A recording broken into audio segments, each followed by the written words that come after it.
आज मैं आपके सामने एक और वीडियो लेकर आ गया हूँ, acid base and salt class 10th। तो मैं कह रहा हूँ भाई एक बार ये वीडियो देख लो पूरा कंप्लीट। आपको अगर ना समझ में आया तो आप कोई भी मेरी वीडियो दोबारा मत देखना क्लास 10th की। तो ये आपको एक वीडियो सब कुछ प्रोवाइड कर देगा, पूरा चैप्टर आपकी एनसीईआरटी का एक एक लाइन आपके सामने लेकर आ जाएगा। तो चलो स्टार्ट करते हैं। नाम है चैप्टर का एसिड बेस एंड सॉल्ट। तो एसिड जैसे अगर टेस्ट किया जाए तो कैसा होता है, खट्टा। अगर बेस को टेस्ट किया जाए तो कड़वा होता है। और फिर उसके बाद अगर नमक की बात करें तो सॉल्ट तो नमकीन ही होता है। ये बात आपको समझ आ गई, ठीक है ना। Acid base and salt. अगर टेस्ट करके बता रहे हो भाई तो ऐसे टेस्ट कर लो, वो चीज पता चल जाएगा कि ये एसिड है या बेस है। लेकिन हर एक चीज हम थोड़ी टेस्ट करके बता सकते हैं कि टेस्ट कर लो भाई। तेज वाला एसिड हुआ तो मुंह में रखा मुंह ही कट गया, ठीक है ना। टंग कट गया तो टेस्ट नहीं करेंगे हर बारी, तो उसके लिए कुछ एक अल्टरनेटिव चीज ढूंढेंगे जिसका नाम है इंडिकेटर्स। कई तरह के इंडिकेटर्स होते हैं। पहला है नेचुरल, दूसरा है सिंथेटिक, और एक और मिलेगा आपको जो स्मेल करके बताएगा, ऑर्डर वाला इंडिकेटर्स, ठीक है ना। यानी कि ओल फैक्ट्री, जो कि खुशबू वगैरह के साथ बताएगा। तो पहले हम बात कर लेते हैं नेचुरल इंडिकेटर की। तो जो नेचुरल इंडिकेटर है आपके सामने, उसमें आता है litmus paper, litmus solution, litmus paper नहीं, लिटमस सोल्यूशन खुद अगर नेचुरली वो प्योर फॉर्म में है तो वो पर्पल कलर का होता है। लाइकन से मिलता है। लाइकन एक गुड इंडिकेटर है। जहाँ पे पोल्यूशन वगैरह होता है ना, वहाँ पे ये ग्रो नहीं करता। तो lichen is a association between algae and fungi. इन दोनों के बीच का एसोसिएशन वाला एक स्ट्रक्चर जिसको हम लाइकन बोलते हैं। तो लाइकन जो है ऐसे देखा जाए तो कौन से कलर का है, पर्पल कलर का सोल्यूशन होता है, ठीक है। कौन से कलर का है, पर्पल कलर का। कौन से कलर का है, पर्पल कलर का। याद रखना, भूलना मत, ठीक है। इससे ही लिटमस पेपर बनाया जाता है, ठीक है ना। तो लिटमस पेपर के बेस पे भी सोल्यूशन से हम चेक करते हैं। और एक लिटमस सोल्यूशन का, तो लिटमस सोल्यूशन वाला हम देख लेते हैं। अगर लाल रंग का लिटमस सोल्यूशन लिया तो एसिड में डालोगे तो सेम कलर रहेगा यानी रेड। लेकिन बेस में डालोगे तो चेंज हो जाएगा कलर, हो जाएगा वो ब्लू। तो बहुत सिंपल है, बेस में ब्लू है, एसिड में सेम रहा कलर रेड, ठीक है ना। अब अगर ब्लू कलर का सोल्यूशन लिया है, अगर उसको आपने एसिड में डाला तो एसिड में कलर हो जाएगा उसका चेंज, वो हो जाएगा रेड। ब्लू वाला हो गया रेड, और बेस में कलर सेम रहेगा यानी ब्लू। ये हो गया पहला नेचुरल इंडिकेटर में। दूसरा आ गया टर्मरिक, हल्दी। अब देखो आप खा रहे थे खाना, अचानक से कढ़ी जो है, कढ़ी चावल खा रहे थे तो कढ़ी गिर गई आपके व्हाइट कलर के ऊपर, शर्ट शर्ट के ऊपर। अब जो व्हाइट कलर का शर्ट है, अब उसको आप धोने लगे, डिटर्जेंट जैसे ही पड़ा उसके ऊपर तो वो जो कढ़ी थी येलो रंग की, वो अचानक से रेड कलर की, ब्राउन कलर की दिखाई पड़ने लगी। तो वो भी एक इंडिकेटर की तरह बिहेव कर रहा है, टर्मरिक। टर्मरिक आपका जो था एसिड के साथ कोई चेंज नहीं कर रहा है, येलो येलो ही रहेगा। लेकिन बेस में आपका सिंथेटिक डिटर्जेंट जो भी आप यूज कर रहे थे वो क्या था, बेस था। तो उसकी वजह से उसके ऊपर कलर की अपीयरेंस रेड ब्राउन आई। लेकिन सारा पानी फिर से डालो तो फिर से वो आपका येलो कलर दोबारा आ जाएगा, क्योंकि जो आपने बेस लगाया था वो हट गया सारा, ठीक है ना। तो इस तरह से हल्दी को हम देख सकते हैं एज ए कैसे इंडिकेटर की तरह यूज किया जाए। अगला आता है सिंथेटिक इंडिकेटर। सिंथेटिक इंडिकेटर में है जैसे कि सोल्यूशन वगैरह जो लैब में बनाए गए हैं। एक है मिथाइल ऑरेंज, दूसरा है फिनोल पैथिलीन, ठीक है ना। फिनोल पैथिलीन और मिथाइल ऑरेंज। तो मिथाइल ऑरेंज के बारे में पहले बात करते हैं। मिथाइल ऑरेंज को अगर आप एसिड में डालोगे तो कलर कौन सा आएगा, रेड। अगर बेस में डालोगे तो कौन सा आएगा, येलो। देखो ऑरेंज एक फ्रूट होता है तो ट्रिक बना लेते हैं, मिथाइल ऑरेंज, ऑरेंज एक फ्रूट है। तो ऑरेंज फ्रूट है तो एसिड, ए फॉर एप्पल, और एप्पल में एप्पल का कलर कौन सा होता है, रेड। तो एसिड में रेड कलर।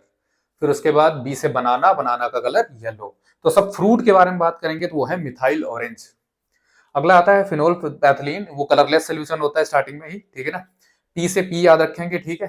तो पीबी यानी बेस में पिंक कलर हो जाता है और एसिड में पड़ जाए तो कलर लेस रहता है। तो याद रखो पी पी बी, ऐसे याद रखते हैं, पी पी बी।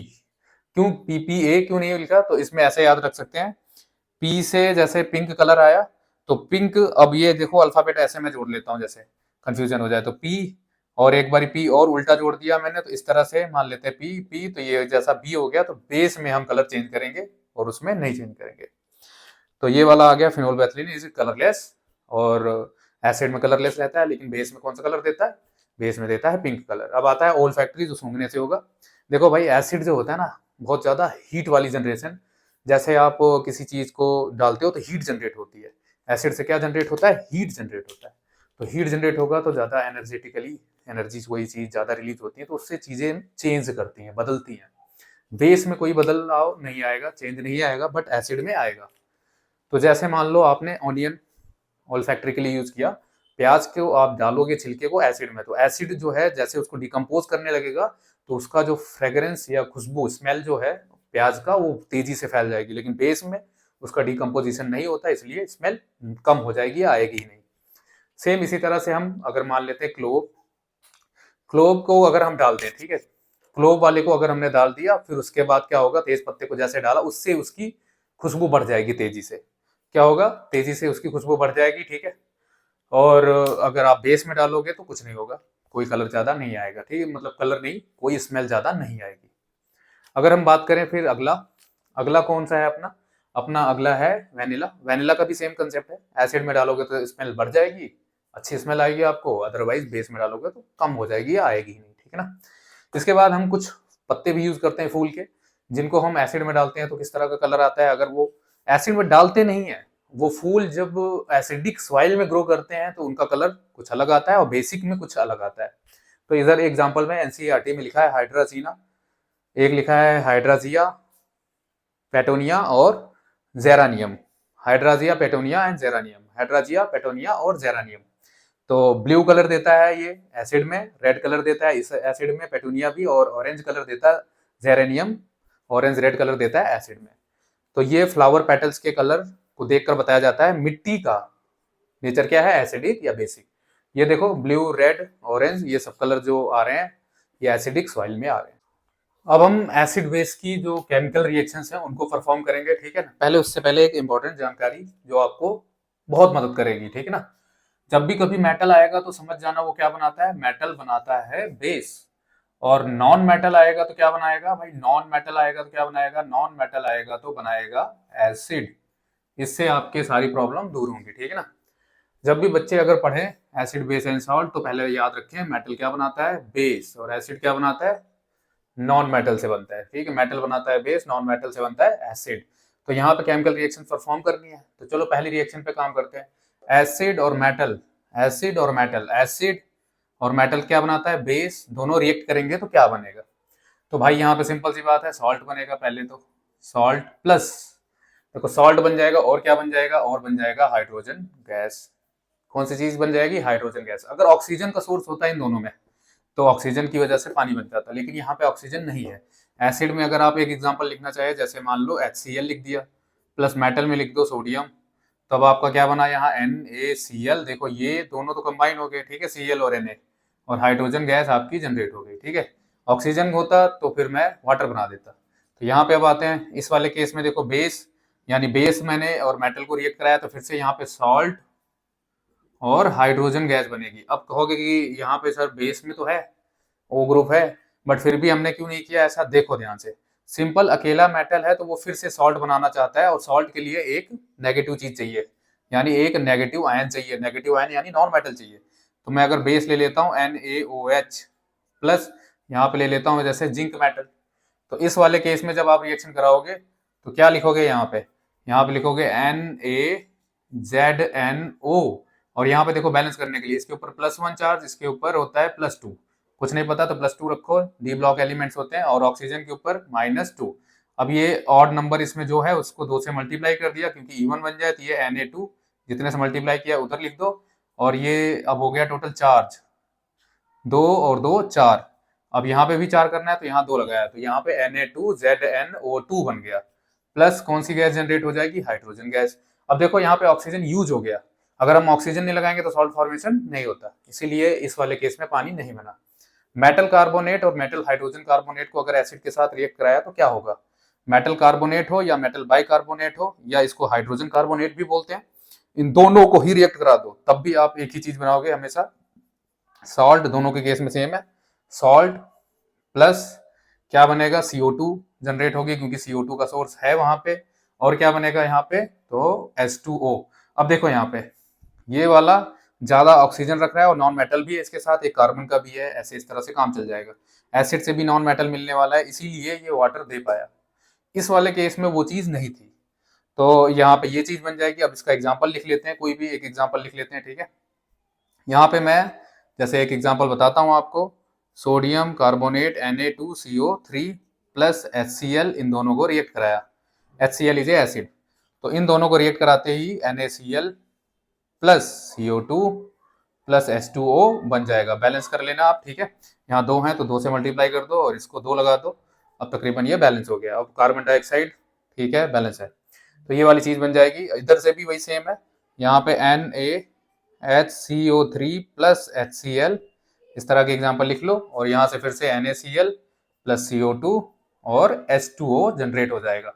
देखो भाई, नॉन मेटल आपको अगर कहीं और से मिल रहा है मेटल के साथ जोड़ने के लिए, अगर ऑक्सीजन है तो आप पानी बनाओगे, याद रखना, वाटर बनाओगे। अगर नहीं है तो आप देख सकते हो हाइड्रोजन गैस जनरेट हो रही है, ठीक है ना। अभी इस केस में आते हैं बेस को CO2, बेस हमारा मेटल है और ये नॉन मेटल का केस है, तो फिर से सॉल्ट बनाना है आपने, सॉल्ट। अब देखो यहाँ पे ध्यान से, अब अगर आप इसके साथ इसको रिएक्ट कराते हो तो यहाँ पे जो बेस वाला ग्रुप है OH यानी हाइड्रोजन लेके बैठा है, तो वो क्या जनरेट करेगा, H2O, क्योंकि इसमें सोर्सेस हैं। यहाँ पे अगर मैं एग्जांपल लिखूं जैसे NaOH बेस प्लस CO2, तो अब इसके साथ पास करो तो ये बन जाता है Na2CO3, Na2CO3। अब यहाँ पे पानी के लिए सोर्स अवेलेबल है, इसीलिए H2O जनरेट हो गया। ये बात आपको समझ आ गई होगी। फिर इसके बाद अगर हम बात करें एसिड और बेस, यहाँ पे भी देखो सॉल्ट बनेगा, और इस केस में भी हो सकता है जनरेट, यानी बेस और इसके बाद दोनों के पास नेगेटिव आयंस हैं, इसलिए नेगेटिव अगर नॉन मेटल है तो यहाँ पे पानी बनाओ H2O। अब एग्जाम्पल में लिख सकते हो आप, यहाँ पे HCl एसिड है, NaOH इज ए बेस, इनके दोनों के रिएक्शन से NaCl प्लस H2O बन जाएगा। ये वाली है मेटल ऑक्साइड। मेटल ऑक्साइड में हमने लिख दिया जैसे कोई भी, यहाँ पे मेटल ऑक्साइड में पहले बनेगा क्या, मेटल ऑक्साइड एक ऑक्सीजन है और इधर से भी नेगेटिव आयन है। अब वाटर बन जाएगा और सॉल्ट बन जाएगा, यानी यहाँ पे बनेगा सॉल्ट प्लस वाटर। इस वाले में एग्जांपल आप इस तरह से ध्यान रख सकते हैं। मेटल ऑक्साइड का एग्जांपल आप लिख लो यहाँ पे, जैसे लिख देता हूँ मैं MgO प्लस एसिड लिख देता हूँ HCl, मैग्नीशियम ऑक्साइड और HCl, तो इन दोनों को रिएक्ट कराया तो क्या बन जाएगा, MgCl2 प्लस H2O। जिसको चार्ज नहीं लिखना आते हैं वो आप मेरा वीडियो देख सकते हो पुराना एक, उससे आप पता कर लो और आपको आ जाएगा। तो यहाँ पे बैलेंस वगैरह कर देना, तो ये आपका बैलेंस हो चुका है। तो ये आपको बहुत इजी लगेगा, हम मेरे ट्रिक के हिसाब से करें आप। अगर ट्रिक क्या है, ट्रिक है कि अगर भाई मेटल है और वहां पे ऑक्सीजन है, और दूसरा वाला जो अगर एसिड है या कोई भी चीज है उसके साथ अगर मेटल, यहाँ पे नॉन मेटल है, नॉन मेटल मतलब जैसे क्लोरीन, ब्रोमीन, आयोडीन कुछ भी है, तो आप यहाँ पे वाटर जनरेट करोगे प्लस सॉल्ट। अगर नहीं है तो आप नहीं जनरेट करोगे। नेक्स्ट रिएक्शन है अपनी CO2 के साथ कैल्शियम हाइड्रोक्साइड, यानी बेस डालोगे तो क्या बनेगा, तो बनेगा यहाँ पे कैल्शियम कार्बोनेट, यानी कि ये मर्ज हो जाएंगे आपस में, सॉल्ट जैसा फॉर्मेशन कर देंगे, प्लस H2O। अब अगर आप और ज्यादा यहाँ पे CO2 पास करोगे तो यहाँ बन जाएगा कैल्शियम हाइड्रोजन कार्बोनेट, और यहाँ 2 चार्ज की वजह से ऐसे लिखा जाएगा, ठीक है। अब आप यहाँ पे एक सवाल देख रहे हो, what do all acid and base have in common, क्या चीज उनके अंदर कॉमन है। तो यहाँ पे मैंने एक एक्सपेरिमेंटल सेटअप बना रखा है, जिसमें यहाँ पे 2 तार लगा रखी है, एक प्लस माइनस से बैटरी को जोड़ रखा है और बल्ब जोड़ रखा है।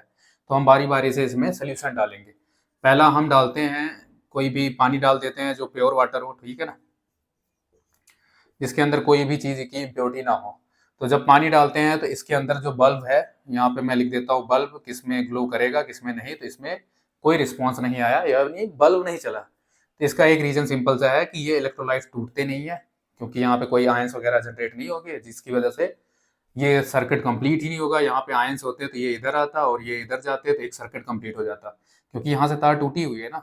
इसके लिए तो ये बस सोल्यूशन ही है जो करंट को पास कराएगा। अगर आप एसिड ले लेते हो, जैसे HCl ले लिया, तो ये देखो हाइड्रोजन आयन जनरेट करेगा, किसके अंदर, पानी के अंदर, वाटर के अंदर। तो हाइड्रोजन आयन जनरेट करेगा और Cl नेगेटिव, तो इलेक्ट्रोलाइट्स फ्री हो गए, तो इस केस में बल्ब जल जाएगा, यानी टिक मार दिया मैंने। अब यहाँ पे और कोई स्ट्रॉन्ग एसिड H2SO4 ये ले लिया, इसको तोड़ोगे H positive 2 plus SO4 negative, तो इसमें फिर से जल जाएगा। लेकिन अगर यही अल्कोहल वाली सोल्यूशन को ले लो, तो अल्कोहल एक वीक एसिड है, ठीक है ना, इस वाले केस में भी आपको कुछ नहीं मिलने वाला। तो अल्कोहल अगर यूज करते हो तो बल्ब यहाँ पे नहीं जलेगा। इसका मतलब है, सिंपल सी बात है, इस सेटअप से आप पता कर सकते हो एसिड और बेस कौन से हैं, किस तरह से वो बिहेव कर रहे हैं, उनके अंदर क्या जनरेट होता है। अगर मान लो बेस को आप तोड़ोगे, बेस को तोड़ते जैसे मान लो कैल्शियम हाइड्रोक्साइड आप पानी में डाल दो, तो ये कैल्शियम आयंस में plus OH hydro oxide generate करते हैं। तो यहाँ पे आपको ध्यान रखने वाला है, बेस आपको हाइड्रो ऑक्साइड, बेस आपको हाइड्रो ऑक्साइड प्रोवाइड करता है और एसिड आपको हाइड्रोजन आयंस प्रोड्यूस करते हैं, ठीक है ना, जिसकी वजह से ये कंडक्टिविटी कर रहा है। और एक बात, जो जितनी ज्यादा जल्दी से टूटता है वो उतना ही ज्यादा स्ट्रॉन्ग एसिड या बेस होता है, जो धीरे धीरे टूटेगा वो वीक एसिड या बेस होता है। तो पानी भी आपको बोर्ड या क्लास टेस्ट में पूछा जाए तो आप इस तरह से ध्यान रख सकते हैं कि बेस अगर आप वाटर में डालोगे तो क्या होगा, बेस जनरेट करता है मेटल प्लस OH आयंस, और अगर एसिड डालोगे तो आपको जनरेट होगा यहाँ पे non metal plus hydrogen ion.